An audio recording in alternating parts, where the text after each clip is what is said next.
Hello beautiful people, I'm excited to finally bring this tutorial our way.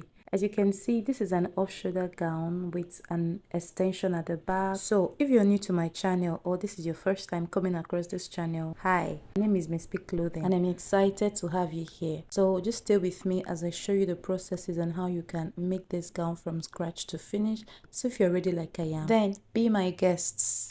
So you might be wondering why I am putting my measuring tape at an empty space where there is no fabric. So when I start cutting it, you're going to discover why I had to avoid putting fabric at that point, because it's going to be a total waste. So now that I've gotten my half cut, I'm going to go ahead to take my bust point. The bust point that I'm using for this is 10 inches. Then the under bust length is 13.5 inches. So I'm just going to roll them so that they are visible for me. Afterwards, I'm going to be taking the nipple to nipple measurement. I'm using 4 inches for the nipple to nipple measurement, 4.5 actually. So I'm just going to roll them. So on the under bust length, I am going to be going out by 1.5 inches on the side and 1.5 inches on the overall length of the half cut. So I'm going to curve it inwards into the bust point.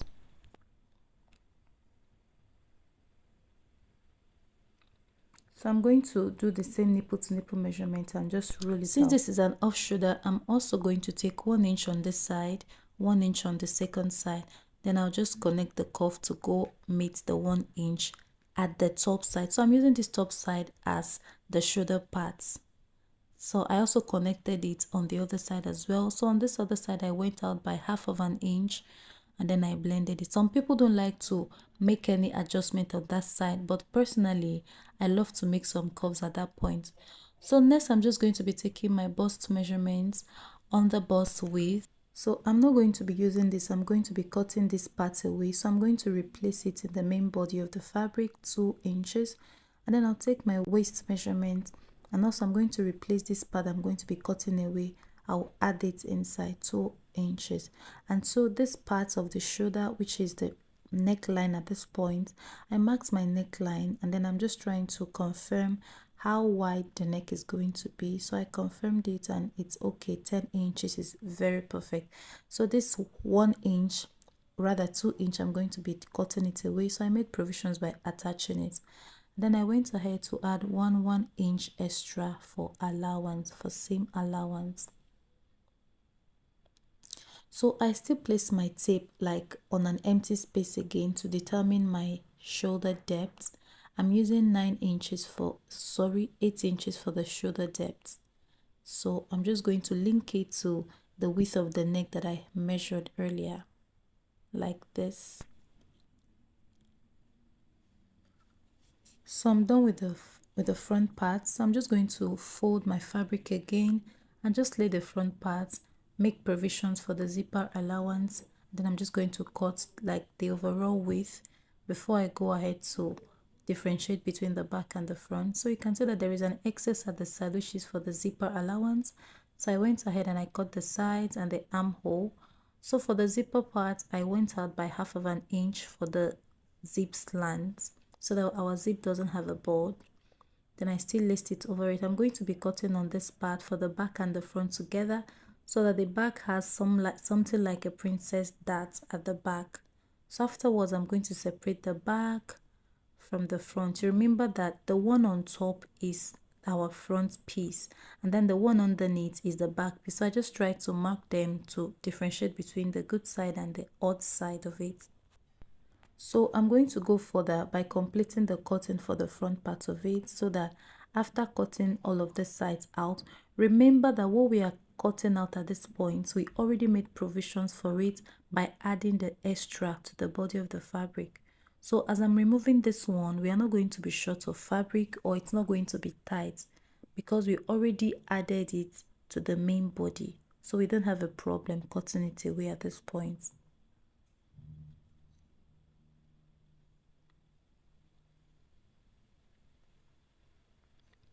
So this is all for the front. So I'll head over to cut the skirt part. So I laid my fabric and I folded them into two. I had already measured and determined that this one that I folded was going to be okay for the hips and for the waist. So what I'm marking right now is the knee measurement. From the waist to the knee, then from the knee to the floor level. That is what I'm measuring right now. And then I did the same thing. Then I'm just going to be ruling it and starting with that.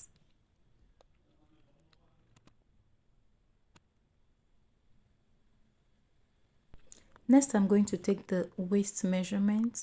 So I marked the waist. So this is for the knee measurement, from the waist to the knee, that's the line there. So between the knee and the waist, I'm just going to be marking the middle between the knee and the waist. So this is the middle point between the knee and the waist. So at that middle point, I'm going to be marking the hip measurement. So for her hips, I'm using 40 inches. Divide by 4, that is 10. So what I marked right now is 10 inches. So on the knee line, I'm going to be marking 8 inches for the knee width. So if I open 8 inches, that is 16 inches. That is very perfect for what I'm looking for. Then I linked it together with the waist. Then I added allowance to the knee line, to the hip line, and to the waist.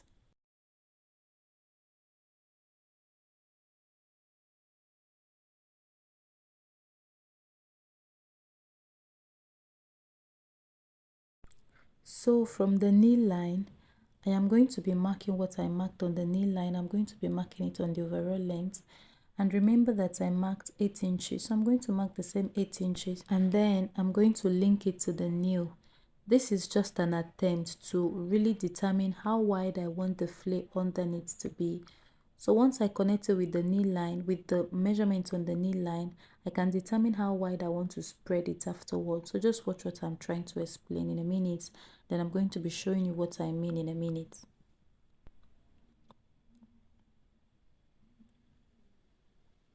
So this is more like a straight line. So I went out by 4 inches. So if you have enough fabric, you can go out by like 6 inches, 8 inches, 10 inches. It depends on how much fabric you have at your disposal. But for me, I just went out by 4 inches and it is very okay. For the way that I want it to look, this is very perfect already. So I just blend it in to go meet the mark at the knee line.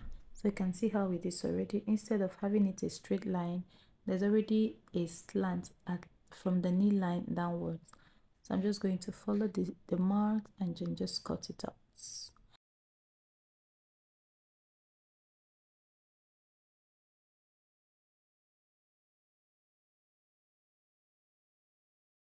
So next I folded my fabric and then I already laid the front and then I made a mark with my chalk. I left extra allowances at the two sides. I'm going to be explaining to you what those allowances are for. So just watch along with me as I lead you on. So for this allowance, this is supposed to be like the zipper allowance, the side where I leave the zipper allowances. So I left 10 inches allowance on this point. This is very much for a zip allowance. So underneath, I also left 6 inches and then I'm just going to rule it out. So why leave so much zipper allowance, you might be wondering. So I'm going to be letting you in on why I left so much allowance. So on this line that I marked, this is like the knee measurement for the back as well. So I'm trying to determine my zipper allowance at this point. So right now it is clear how much zipper allowance we already have. As you can see me rolling it. So from this point, I'm going to be making a slant line from this very point down to the end of my measurements or down to the end of the length. So I had to use a long ruler to achieve that. So look at how I slanted my hands outward as opposed to making a straight line. So underneath I came down by 6 inches. So on this 6 inches mark, from the edge I'm going to be making something like a curved line from that edge to go meet the end of this slant that I made from the zipper allowance. I just hope you understand what I'm trying to explain. But if you do not understand what I'm trying to say, just look at the video. It will give you an explanation.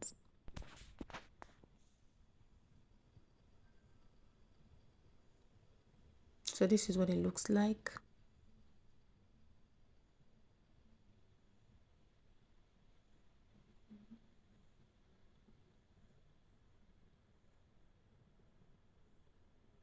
So the back and the front, it's done. So this is what it looks like for the front, and this is what it looks like for the back underneath. So at this point I want to cut a flay. So this is like the leftover that I had, folded it into 2 and further folded into 4. And this is like a one-sided flay. The style just has like flay at one side of it. So I just decided to measure the overall length to see if the length that I'm looking for can be found from it. So I discovered, yeah, I have the length from there. So I'm going out by 3 inches for a start. But at the end of the day, I discovered that the 3 inches was very small. I measured it and then I discovered that after cutting it, it was going to be very little. So I added extra 1 inch, making it 4 inches. So I started going down by 9 inches to still make like a circle.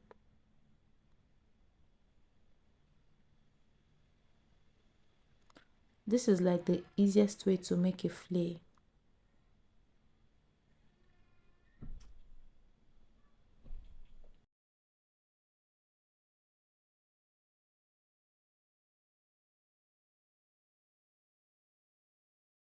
So I'm going to slash open one side of the flay. Be careful with what side you open so that I do not open a side and then you'll get 2 flays at a time. So I'm trying to just form some plates, how it's going to be on the style when the style is completed. So this is what I'm going to be forming on the style. Beautiful, isn't it? So I did not join how I joined the parts together or how I joined the sides of the front and the back together. I'm really sorry about that. So as opposed to using a breast pad, I used an ST for the back and then for the front. So this is what the other side of it looks like. This is the lining part, this is the main part. See the nipple to nipple points. I neatly joined and ironed them. This is the neckline. So this is a piece of the back. These are the 2 pieces of the back. So I'm just going to stitch on that and just trim off the excess lining. So I'm going to lay the front on the back this way and just spin it all along. So remember how much allowance you added while you were cutting it, because that's how much you're going to be stitching out of it right now. I'm going to stitch on the sides together. For the skirt part of this gown, I brought the front parts and then I'm just going to lay a piece of the back at least one at a time. I pin them all around from top to bottom. Added the second side of the back piece and then continued with the pinning process as well. So remember how much allowance you added again. Then you're going to close it on the both sides from the top of it to the bottom. So this is what it looks like after joining the back and the front together, you know.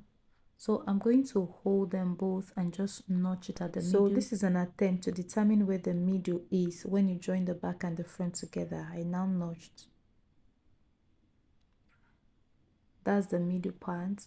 So I had added a lining to our flay. So on the middle part, I'm just going to flip it to the other side of it on the body of the dress on the upper part, and then I'm going to stitch on it this way on this part. So I'm going to make some pleats, pin, more pleats, more pins, more pleats until I go to the back, and then I'm going to be leaving at least 1.5 or 1 inch for zipper allowance at this point. Then I'm going to stitch all the way to where the flay ends.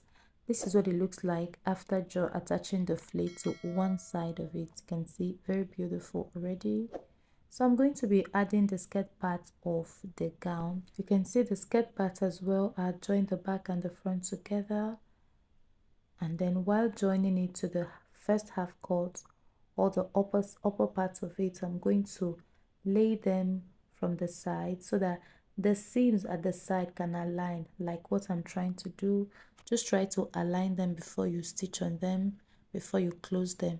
And then I try to extend it to the other side of it as well, making sure that the seams align so that when you look at it after it's been sewn, when you look at the seam at the both sides of it, you can see that the line runs from the top of it to the bottom of it.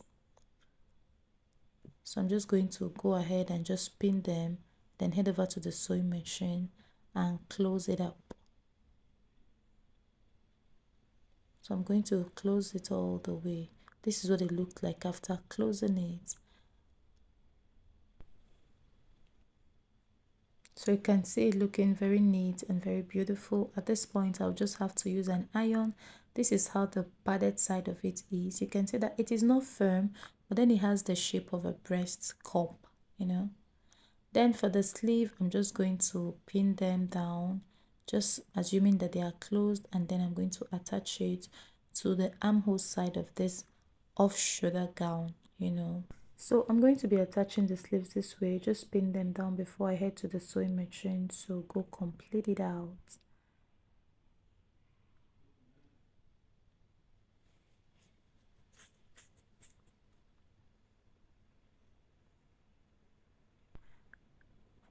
So this is what it's going to look like after attaching the sleeve. I'm going to do the same for the second side. I'm going to attach the second sleeve to the second armhole, and that will be that, except if you want to do a different sleeve, that will be totally fine and up to you. At this point, I'm just going to be attaching my zippers to that. You can see that there is space for zippers already. So for me, I like to just use the zip to measure how long I want it to be, as opposed to using measuring tape. So the length of the zip helps me to determine how long and lengthy I want it to be underneath. So it's your preference at this point to either make it a short zipper or a long zipper. But for a gown, I would always advise that you use a long zipper. And then afterwards, I'm going to head over to go with them. So I'm just pinning them all the way from top to bottom because I'm going to be closing this side. You can already see how long the tail of it is. Stitch it downwards, then I'm going to be attaching zippers on it as well. So after putting all of this together, this is what we've been able to come up with. This gown is so lovely and elegant. It is given. So guys, let me know what you think in the comments below. Do you like the style? Would you want me to try something else? Do you have a particular style you would want me to try it out or make a tutorial on? I'll be more than delighted to make that for you. And if you're coming across my channel for the very first time, it will mean so much to me if you hit the subscribe button, turn on the bell icon so you are notified every time I upload a new video. And at the top right side of your screen is a link to a bubble gown that I figured you might want to take a look at. Thank you guys for always coming by my channel. Don't forget to like, don't forget to comment, don't forget to share my video. Thank you guys, and bye bye.